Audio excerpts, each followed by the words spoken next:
Olá, boa noite, né? Bem-vindos aí a todas, todos, a todos. A gente para mais uma live aí, né? Para a gente compartilhar conhecimento. Hoje com a professora, né, doutora Márcia Botão, divulgando aí, né, o livro.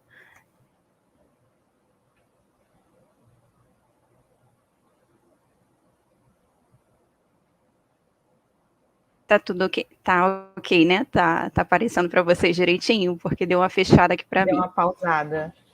É. Mas vamos prosseguir, né? Então, assim, agradecer a presença, né, da Márcia, da professora Márcia Botão, né, da divulgação do livro aqui, compartilhar sobre essa obra, que eu tenho certeza que vai ser um assunto, assim, o pessoal ficou bastante interessado aí nos grupos, nas nossas turmas, né?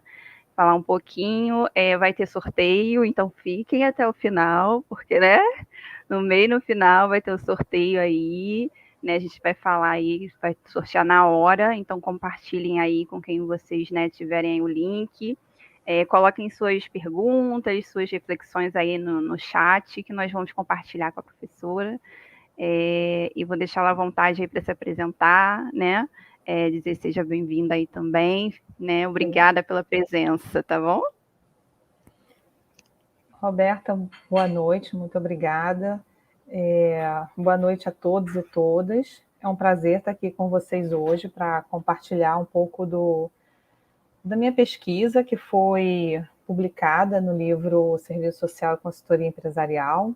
Vou falar um pouquinho desse processo de pesquisa, um pouquinho como isso tudo surgiu. Contudo, vai ser um bate-papo bastante leve, informal, para que todos possam fazer perguntas, tirar dúvidas, fazerem, sei lá, curiosidades, para a gente trocar um pouco. Então, eu gostaria de agradecer muito o apoio, né, a proposta da professora Tatiana Fonseca, a Cris Medeiros, o Igor, que está aí nos auxiliando tecnicamente, toda a equipe do NESO, com a sua prontidão e simpatia em promover esse encontro hoje. A gente estava conversando, já estamos perto do Natal, as coisas vão ficando mais intensas, mais cansativas, mas mesmo assim a Tatiana falou, vamos deixar para depois, vamos fazer logo. Então eu fiquei muito feliz, muito honrada com esse convite, quero agradecer imensamente a toda a equipe do NESO e a todos vocês que estão assistindo, apesar desse final de ano que junta muitas tarefas e comemorações, felizmente, né? Então, feito esses agradecimentos, eu gostaria de falar um pouco do objetivo do nosso encontro hoje, né? Eu acho que o primeiro deles é a divulgar esse processo de pesquisa, um pouco esses conhecimentos que a gente foi adquirindo ao longo dos anos. Dizer que não é um livro completo, como nenhum né? Então, é um livro que tem ainda muitas lacunas, precisa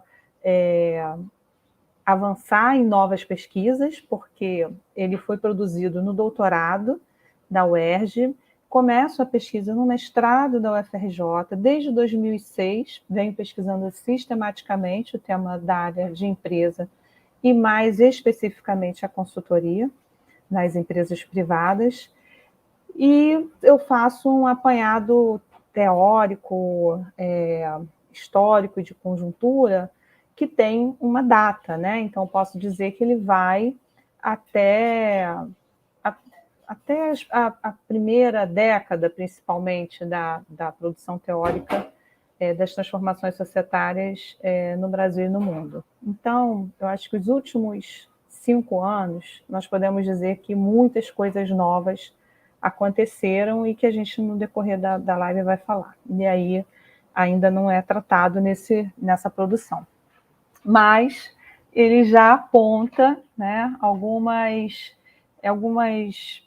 perspectivas e alguns caminhos que foram aprofundados, né, já sinaliza situações que aconteceriam e que, de fato, aconteceram. Então, o primeiro objetivo seria esse, dividir um pouco o que foi essa produção, como foi, o que motivou e alguns resultados.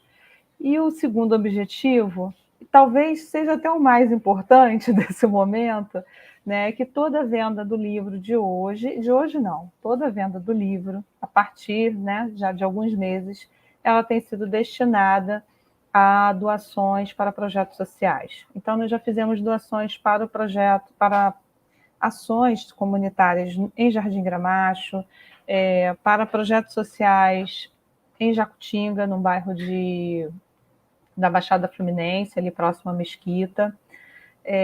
Já fizemos para um outro lugar que agora não está me vindo à cabeça.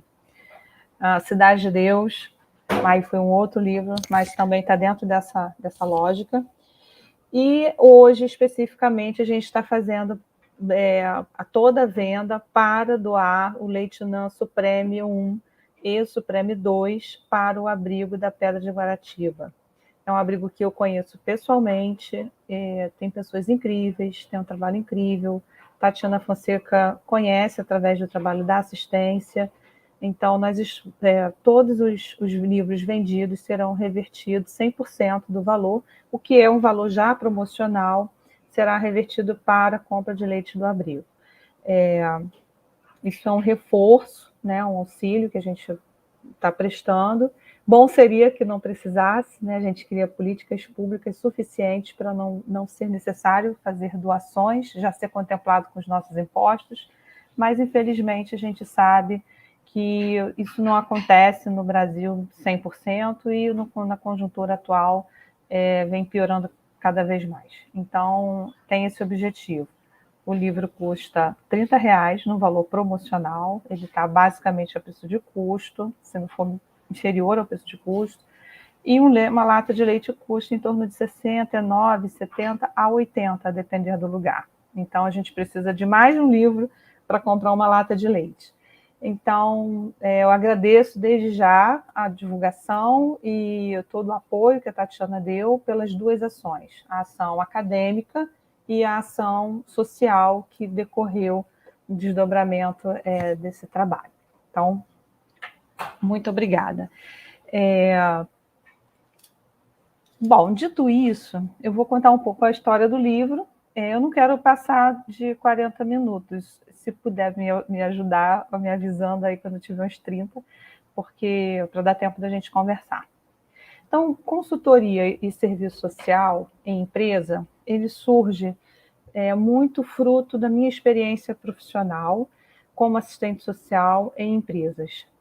Eu sou assistente social de formação, graduada pela UFRJ em 1999, no auge, né, das transformações produtivas, né, das reestruturações produtivas no Brasil, e, paralelamente, um conjunto de privatizações. Então, a gente estudava, naquela época, o livro Adeus ao Trabalho, do Ricardo Antunes, falando da transformação do trabalho fordista para o trabalho toyotista, e eu pude observar, dentro de uma indústria farmacêutica multinacional, primeira indústria farmacêutica no mundo em termos de market share, ou seja, a que tinha a maior fatia de mercado, que era a GlaxoSmithKline. Inicialmente era a GlaxoWellcome, depois se fundiu com a SmithKline Beaton e se tornou a GlaxoSmithKline. Então, a GSK, como as pessoas conhecem, é uma grande indústria farmacêutica e ela estava saindo do polo Jacarezinho, que era uma indústria tipicamente fordista, com linha de produção, supervisor, né, bastante hierárquica, em termos de estrutura organizacional, né?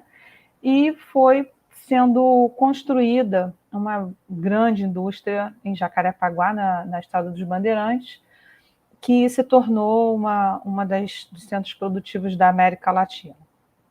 Então, ali foi feito todo um trabalho, né, de mudança de paradigma de produção e de gestão, e eu pude observar isso de perto. Então, ali eu era funcionária, CLT, carteira assinada, com todos os benefícios, todos os direitos pagos, e nós tínhamos muito contratação de assessores, não, consultores, para determinados assuntos, né?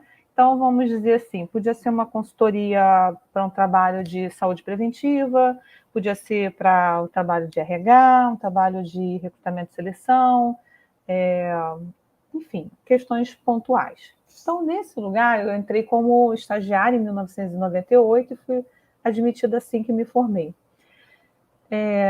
Depois eu fui para um outro trabalho, eu fiz um concurso público, eu fiquei na GlaxoSmithKline 6 anos, fiz um concurso público para a Prefeitura do Rio de Janeiro, tive uma experiência intensa no Hospital Salgado Filho e na emergência, e acabei voltando para o mercado privado, e aí sim fui trabalhar na Claro, que antes era a TL no Brasil. Então a Claro também é fruto de uma grande junção de empresas menores, né? Tinha várias empresas de telecomunicações no Brasil que se unificaram e se tornou a Claro. Então, eu cheguei quando a ATL estava se tornando Claro. E também uma empresa de porte internacional, de capital, com sua liderança, vamos dizer assim, de capital mexicano.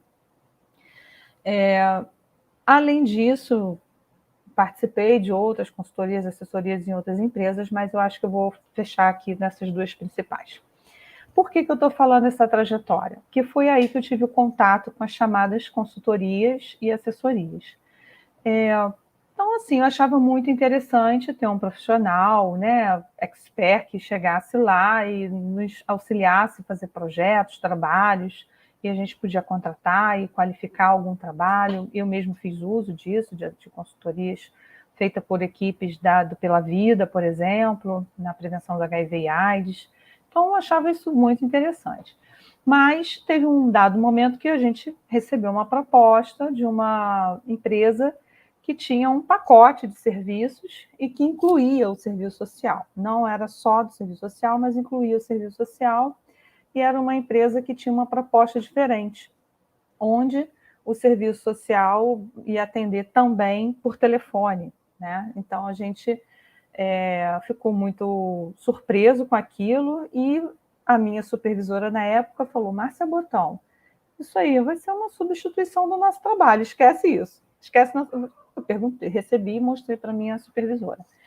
Enfim, era uma empresa que tinha apenas uma cliente, ela vem com resultado de um projeto corporativo, era uma empresa pequena, que estava prestando serviço para uma mega empresa de petróleo, que não era a Petrobras, antes que a pessoa associe logo, né? Mas para uma grande empresa de petróleo, que prestava esse atendimento que eles chamavam psicossocial.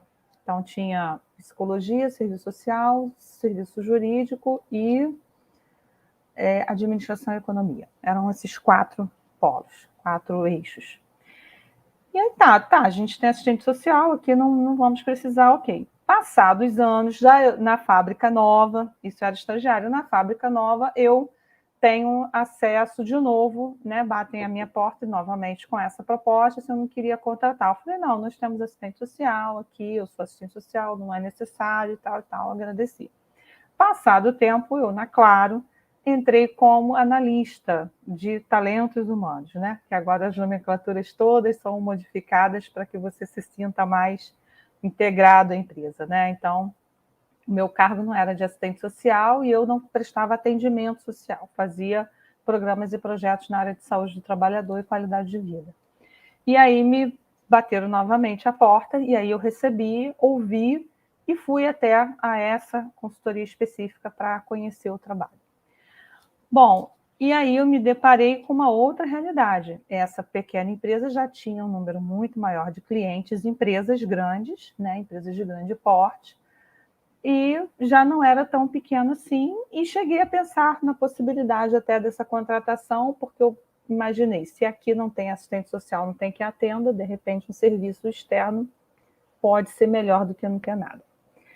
Bom, passado o tempo, isso era em 2004 já, em 2006 eu decidi investigar essa questão, entender melhor o fenômeno das consultorias, quando eu fiz a seleção para o mestrado e comecei o meu trabalho na UFRJ. E aí eu já me deparei com outro tamanho dessa empresa. Eu fui a São Paulo, eu visitei outras telecomunicações, né, outras empresas de telecomunicações de grande porte, empresas com 8 mil funcionários. E aí eu me deparei com uma empresa que prestava, com essa mesma empresa que prestava serviços de consultoria maior ainda. Só que ela já estava fazendo fusão com outras pequenas e já estava tendo uma introdução de um capital internacional de um porte bem maior. Então, até aquele dono antigo que conversou comigo na Claro já não estava mais ali, já tinha vendido essa empresa. Bom, então isso me deixou assim mais instigada a fazer essa pesquisa e entender as consultorias, elas são o que, na verdade? Elas fazem o quê? Para que serve um consultor, um assessor? É para prestar serviço eventual, é por telefone, é presencial, mas e aquelas outras pessoas que chegavam lá com conhecimento, né? Como é que a gente classifica isso, entende isso? Então, eu fui fazer um estudo sobre o que é consultoria, na questão do próprio termo, né? E utilizei muito a produção do grupo de pesquisadores da UERJ, e aí eu vou citar o Maurílio Matos, professora Maria Inês Bravo, a professora Ana Vasconcelos, que é uma das pioneiras a publicar nessa temática. Houve uma coletânea, né, feita pela Maria Inês e o professor Maurílio Matos sobre consultoria e assessoria, mas muito focada na questão da saúde, né, da defesa do SUS, e aí eu fui entender o conceito em si, e não fiquei só nesses autores, eu fui buscar também autores de outras perspectivas teóricas e políticas. Bom, então, qual a diferença? Esse grupo da UERJ está trabalhando com uma ideia de consultoria e assessoria que não é substitutiva de trabalhador do serviço social ou de qualquer outra área. A consultoria e assessoria que este grupo defende é uma consultoria para qualificar o trabalho de profissionais que ali já estão, né? Então, é necessário ter um debate profundo sobre os trabalhos realizados, uma organização muito pautada na troca de quem está executando. A pessoa que coordena, que lidera essa consultoria, ela precisa ter conhecimentos acumulados sobre esse tema, né? E no seu objetivo principal, ampliar os direitos da classe trabalhadora. Então, nós estamos dentro de uma perspectiva de consultoria e assessoria de qualificação de um trabalho. Então, não é de fragmentação, não é de substituição, e também não é de permanência. Ele é um trabalho, de certa forma, um prazo determinado, né? Não vou dizer a consultoria mais pontual e a assessoria um pouco mais processual, um pouco mais demorada. Então, ele não... O Maurílio deixa isso muito claro num artigo que ele tem naquela coletânea de 2009, que foi organizada pelo Conjunto CREA-CEFES, que a consultoria ela não pressupõe uma hierarquia, né, entre esses profissionais. Ela prevê a troca, prevê a melhoria, ele vai elencando, né, não é terceirização, tudo que não é e também o que é. Ora, isso independente de ser na área da saúde, ou na assistência, ou na área empresarial, esta é a perspectiva política que nós, acho que política, pedagógica e até teórica, que nós nos afinamos, que nós concordamos. Bom, e aí a perspectiva liberal, né? Eu fui buscar autores da área da administração, da economia, uns da Mackenzie, outros de outras universidades, mas principalmente a literatura de Kroc e Gutmann, dois autores que eu identifiquei na livraria da Fundação Getúlio Vargas, e também Peter Block, que é um best-seller na área de consultoria. Ele é um autor considerado o pai da consultoria. Então, esses autores, eles defendem, dentro da lógica de uma administração liberal, a teoria do foco, né? Então, a empresa teria que focar naquilo que ela tem de principal, né? Então, vamos dizer assim, a indústria farmacêutica, o produto principal é o medicamento. Então, as outras coisas podem ser terceirizadas, podem ser trabalhadas de uma outra forma. E aí, nessa teoria do foco, você tem as diferentes especializações e tal. E muito numa perspectiva de redução de custo do trabalho, né? Muito afinada com os processos de privatização, com os processos de antigamente chamado de reengenharia, né? Então, todo o conjunto de reestruturação produtiva, onde vai se tornar essa empresa cada vez mais enxuta e com as suas pequenas empresas acopladas, né? Prestando serviço. Aí teria essa empresa mãe e as suas pequenas empresas conectadas, né? Pelos chamados fios invisíveis, como usa muito a professora Tavares, mas que estão diretamente relacionadas a essa empresa-mãe. E no caso do serviço social, como seria essa consultoria e assessoria? Então, fiquei pensando, né, como que se daria isso. Então, em primeiro lugar, a perspectiva de consultoria que eu estou assumindo é uma perspectiva progressista, defensora de direitos, que qualifica o trabalho, seja no setor público, seja no setor privado, mas que não está ali para substituir o trabalhador e muito menos se tornar um terceirizado ou informal ou um quartelizado, né? Então, era essa a perspectiva que eu defendo. E a outra, eu identifiquei algumas classificações que vão tipificar, mas não vão fazer tipos puros de consultoria, porque elas se misturam, né? E em termos de organização didática, até me auxiliou.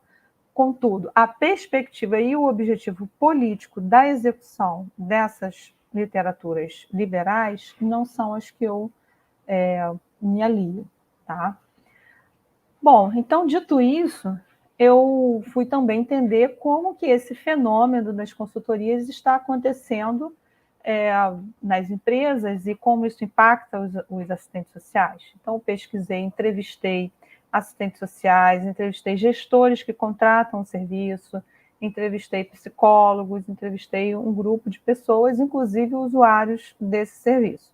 Não foi em grande volume, foram pesquisas complementares à pesquisa bibliográfica, até porque eu tinha uma vivência muito grande na área, então não era necessário fazer uma pesquisa de grande volume, mas a gente percebeu algumas coisas. Bom, então nesse universo eu identifico basicamente dois tipos de pesquisa que eu me proponho, dois tipos de consultoria que eu me proponho a investigar mais de perto. Uma que eu chamei de consultorias especializadas em serviço social, que seriam aquelas que aí sim seriam mais empresas terceirizadas de serviço social, mas que havia um compromisso maior com a profissão, com o usuário, com a organização daquele trabalho.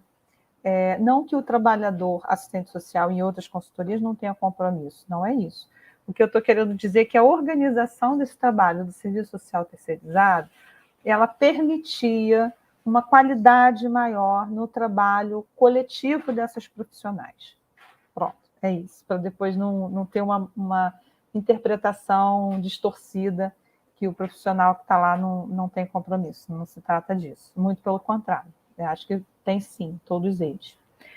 E aí uma coisa também muito importante de dizer é que a crítica feita não é ao profissional, é uma crítica feita ao modo de organização capitalista atual que busca cada vez mais reduzir os salários, os direitos, né, para aumentar os seus lucros, a sua fonte de riqueza, e não o profissional, né? Então, assim, acho que é muito importante quando a gente faz uma crítica a um trabalho terceirizado, a um trabalho informal, a um trabalho... Nós não estamos criticando o trabalhador informal, estamos criticando a organização capitalista que leva a esse formato, sobretudo no Brasil, que historicamente não tem um trabalho protegido de forma ampla, sempre foi parcial, né? E agora com uma tendência a ampliar cada vez mais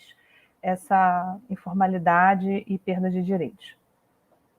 Bom, então, o primeiro já falei, seria as especialistas em serviço social, e a segunda eu chamei de especialistas em programas de atendimento ao empregado, os chamados PAEs, que na nomenclatura internacional eles falam muito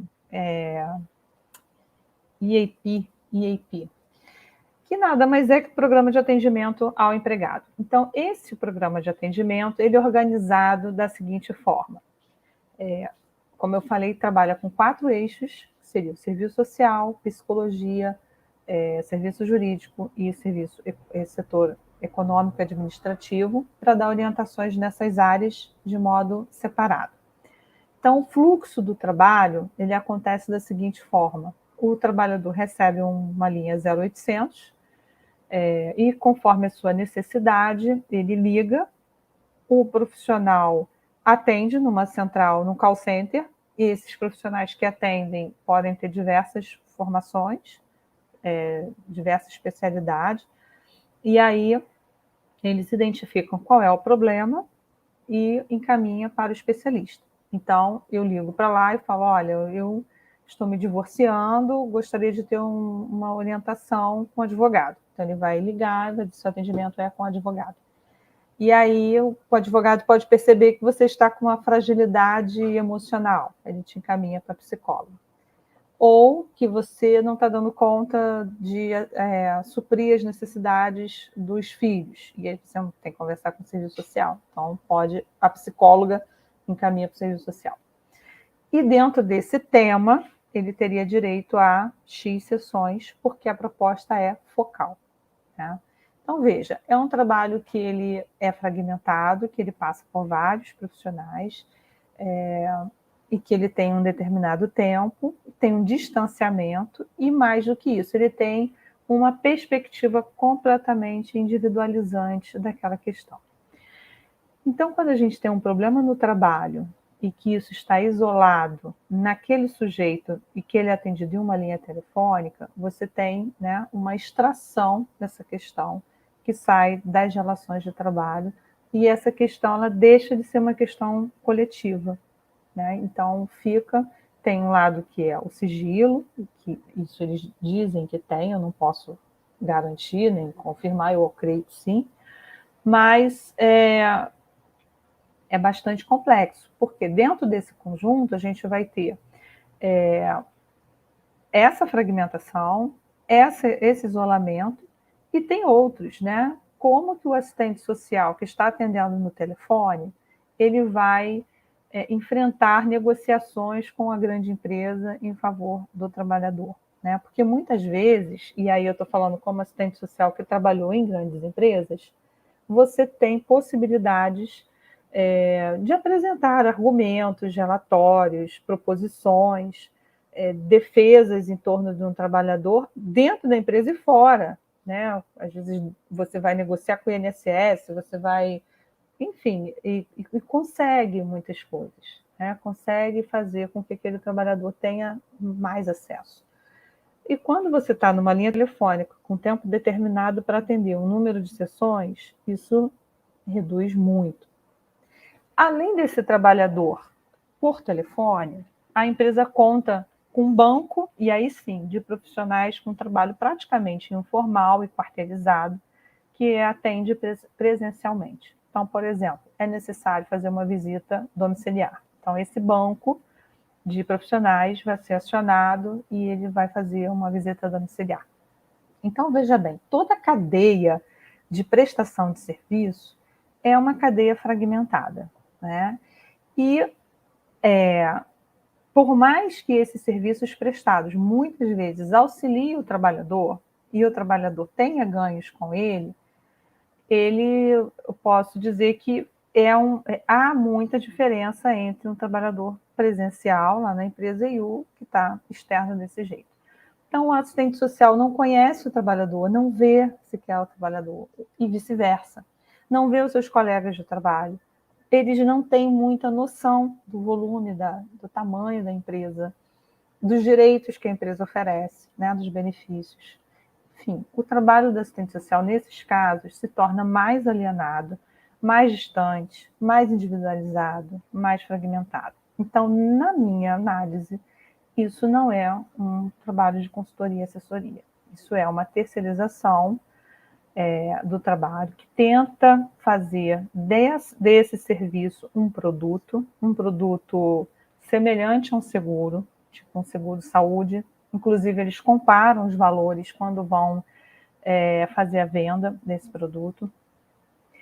E com outras questões que se desdobram, né? E aí se desdobram para o assistente social, para o trabalhador e também para a empresa que contrata, porque muitas vezes a empresa tem uma expectativa de que isso vá dar conta e acaba não dando. E eu posso dizer de um caso, né, que eu atendi que eu entrevistei lá em São Paulo, que tinha essa empresa e como prestadora de serviço, e quando eles tiveram um problema muito sério, eles tiveram que contratar um profissional urgente e que passou a integrar os quadros da empresa. Bom, além do que, né, brasileiro não tem muita, agora talvez tenha mais, né, mas não tinha muita intimidade com a linha 0800, né? A gente gosta muito de ver a pessoa, de ser atendido por ela, de ser ouvido, de falar, de trocar. Então, essa é uma outra questão. O acesso dos trabalhadores é bem reduzido ao serviço. Então, enfim, não é a mesma coisa que presencial. Tem muitos outros elementos que não dou conta de falar aqui, senão vou falar muito tempo, acho que já estou até me excedendo, mas o que eu estou querendo dizer? Eu vi duas modalidades. Essas modalidades não necessariamente elas são puras, tipo, aqui só tem especialista em serviço social e essa equipe fechada, e aqui só tem serviço por telefone. Elas estão se misturando, inclusive as que eram especialistas estão contratando esse serviço por telefone e vice-versa, então está tendo uma mistura nesse formato, mas ele nos mostra algumas coisas, nos davam já algumas pistas, né? Eu acho que uma pista que já era indicada é a questão do teletrabalho, né? Então, antes da pandemia, o serviço social já estava trabalhando com teletrabalho nessas consultorias. E agora a tendência não, houve uma necessidade de se ampliar o teletrabalho, e dentro do teletrabalho, para quem estava em empresa, vamos dizer assim, tradicional, já foi um conjunto de mudanças e a gente tem muitas dificuldades nesse processo. Então, eu acho que o livro ele traz um pouco dessa realidade das consultorias, mas ele não se restringe a uma área empresarial e também a pesquisa ela prioriza, enfatiza a consultoria, mas ele traz a trajetória das transformações societárias, da crise do capital, do conceito de consultoria e assessoria, e mostra mais detalhadamente como esses fluxos de trabalho acontecem, as implicações para o trabalhador, para o empregador, para o assistente social trabalhador, né? E os outros profissionais a gente toca um pouco.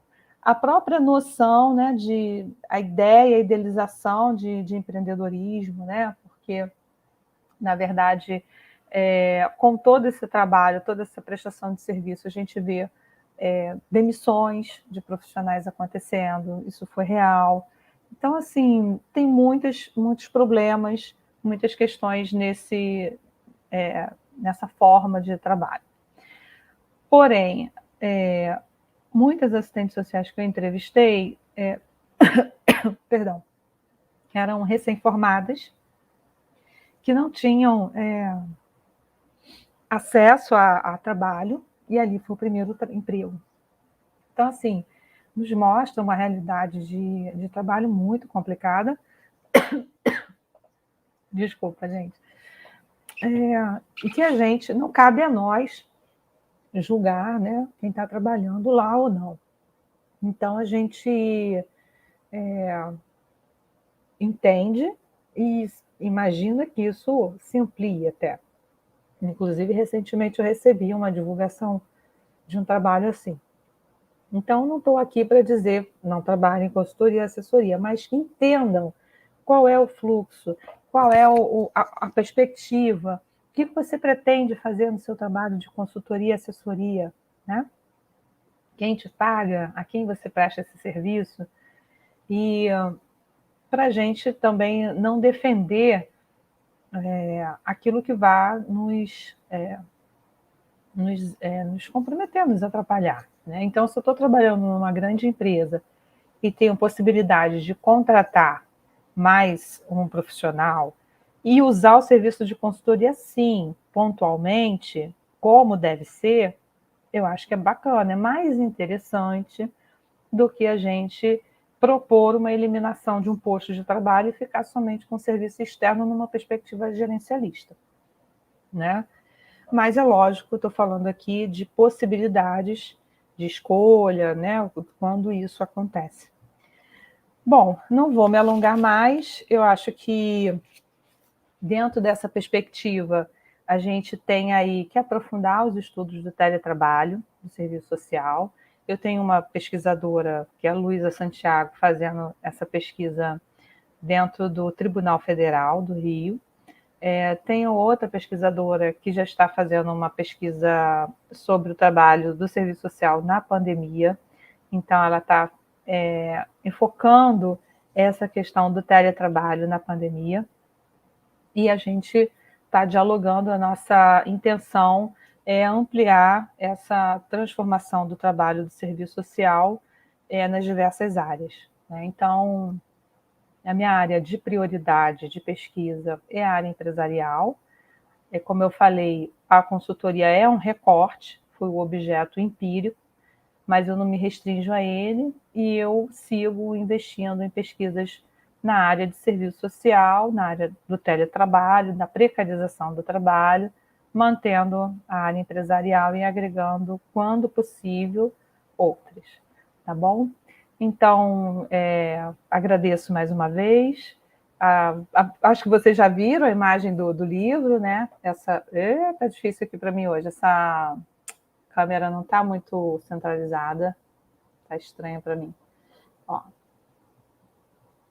É uma leitura simples também, não é muito complexa do ponto de vista teórico, acho que é bastante acessível e fico aberta para diálogos hoje e em outras oportunidades. Muito obrigada.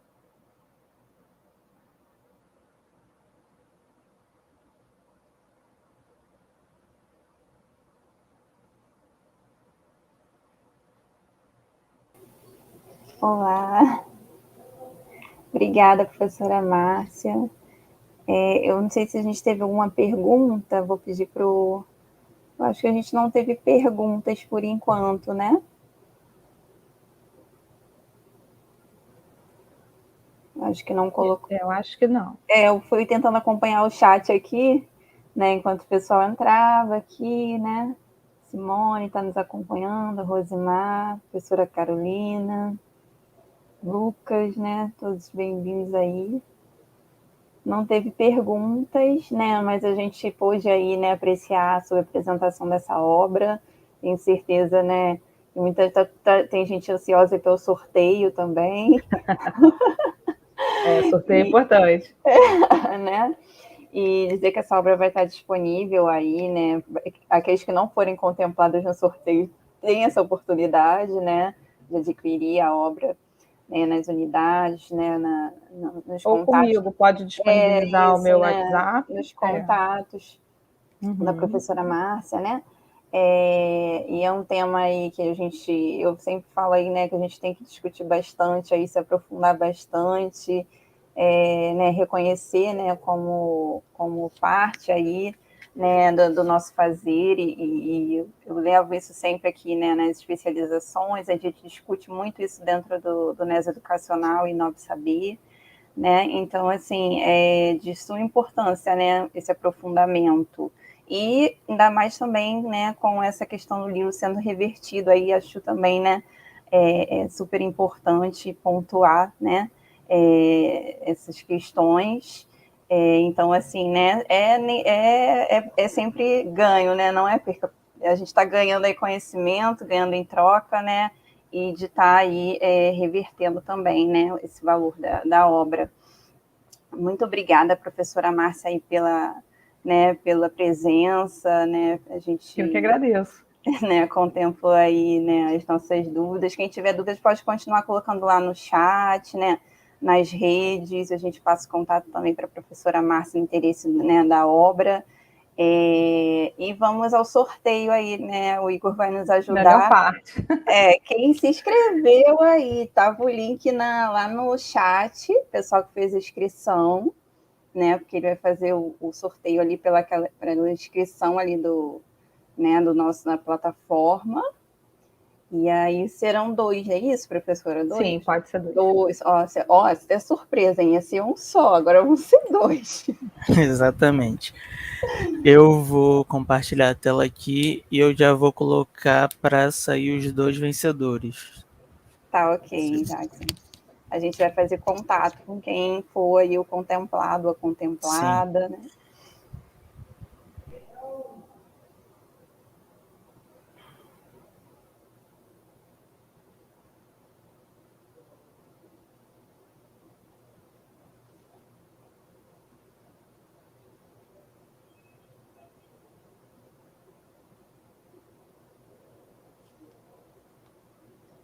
Vai aparecer aqui, Jackson, pra gente? Vai sim, vai sim. Agora já está aparecendo aqui. Já tá aí os nomes. Eu vou colocar para sortear e vamos ver quem vai ser os vencedores. É hora da expectativa, vamos ver. Coisa moderna? Né? Muito bom, muito bom.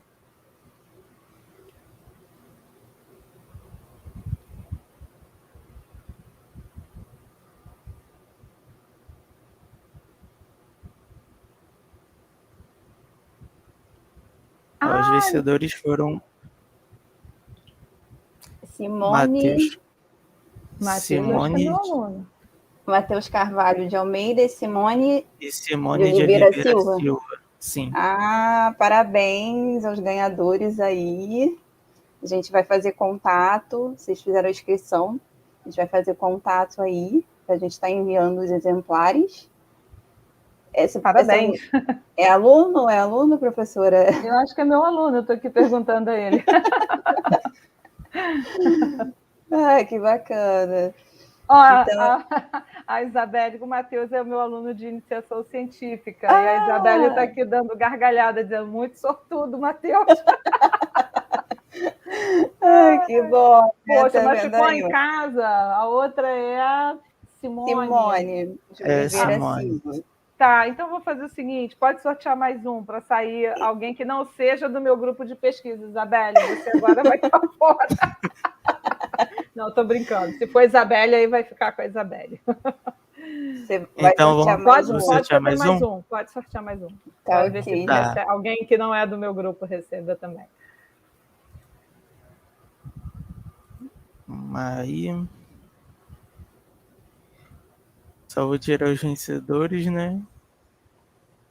Porque aí não tem graça, né, Matheus? Ganhar 2 vezes, do jeito que tá sortudo, aproveita e joga na loteria.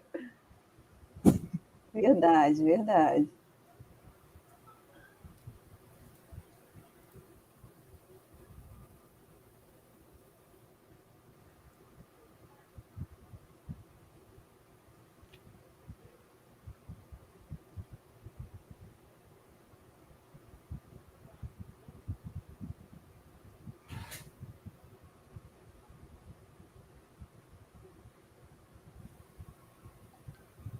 A vencedora agora foi a Ana Paula Santiago de Almeida. Parabéns. Essa daí é conhecida, professora? Minha não. Minha não. Tá, Ana Paula, a gente vai fazer contato também, tá bom? Fez a inscrição aí também para a live. Foi contemplada aí, a gente vai fazer contato com todos, tá? Obrigada, Igor. Nada. Obrigada, professora Márcia. Obrigada, né, a todos que estavam acompanhando aí a live. Quem quiser assistir depois, né, vai estar aí gravada no YouTube. Fiquem à vontade para entrar em contato também, né, para adquirir a obra. Agradecer mais uma vez a presença aí, professora Márcia, se quiser se despedir, fica à vontade. Tá certo. Olha, muito obrigada a você, toda a equipe do NESO, a todos que estão assistindo a live. Eu tentei ser muito breve, então, assim, certamente muitas coisas ficaram pelo caminho. Também não quis fazer uma abordagem muito teórica, fui mais contando o processo, né, de como cheguei a esse tema. E eu vejo que a gente tem muita coisa para aprender na área empresarial. A área empresarial ainda emprega muito, né? É uma área um pouco esquecida pela academia, então a gente às vezes se dedica muito à crítica e a gente acaba deixando de falar também, né, do que o serviço social pode contribuir dentro da área empresarial.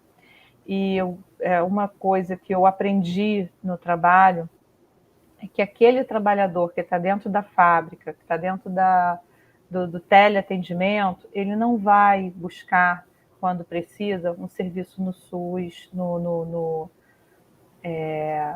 CRAS, porque ele não tem tempo, né? Ele está ocupado trabalhando. Não é porque ele não precisa ou não possa, ou porque não é bom, mas é porque ele está dentro da empresa trabalhando. Então, se ele está preso trabalhando, né, vamos dizer assim, entre aspas, está ocupado, ele não tem disponibilidade para ir, muitas vezes, numa palestra de HIV, né, numa palestra sobre drogas, numa palestra sobre saúde, de um modo geral, na clínica da família, está ocupado. Então, quem atende o trabalhador que está trabalhando no emprego formal é, muitas vezes, o assistente social. É o assistente social que ouve dentro da empresa, que negocia benefícios, que negocia políticas, que negocia ganhos para esse trabalhador. Então, o trabalho do serviço social na empresa, ele é tão importante quanto o trabalho do serviço social nos setores públicos. E mais, o serviço social na empresa faz articulação direta com as políticas públicas. Então, também em outro polo, quem é assistente social na empresa, que pensa que só os benefícios vão dar conta daquele trabalhador, não é verdade. Né? A gente, quando atende o trabalhador, a gente atende o trabalhador e atende todo o seu grupo familiar, direto e extenso. E, no meu caso, eu atendia também os terceirizados. Então, às vezes, aquela carta de benefícios que ele tem, falando aqui de empresas de grande porte, né, muitas vezes não vão contemplar todas as necessidades do trabalhador. E a gente precisa conhecer de política pública, sim. Tá? Então, acho que essa troca entre o setor privado, entre a empresa pública e outras áreas, né, de atuação do serviço social, ela é muito importante, muito rica, e a gente precisa estar dentro dessa diversidade, né, buscando cada vez mais melhorias e qualidade para o nosso trabalho. E se tiverem que fazer assessorias e consultorias, que pense sempre nessa melhoria, né, nessa melhoria dessa qualidade do serviço prestado. Então, olha, muito obrigada. Se eu não encontrar com vocês, não ver mais vocês, eu não tiver oportunidade porque eu não conheço, porque estamos distantes, quero desejar a vocês um Feliz Natal, que vocês curtam dentro das possibilidades de vocês, né? E que a gente tenha um 2022 melhor, com perspectivas políticas melhores, que a gente vote com muita consciência para que a gente não passe por tudo que a gente está passando novamente. Então, feliz 2022 para todos vocês. Um beijo, muito obrigada. Obrigada, professora. Foi um tempo precioso também, né? Um bom final de ano aí. A gente se encontre mais vezes, que venham mais lives, mais troca, né?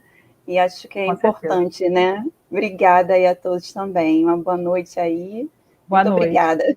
Tchau. Tchau.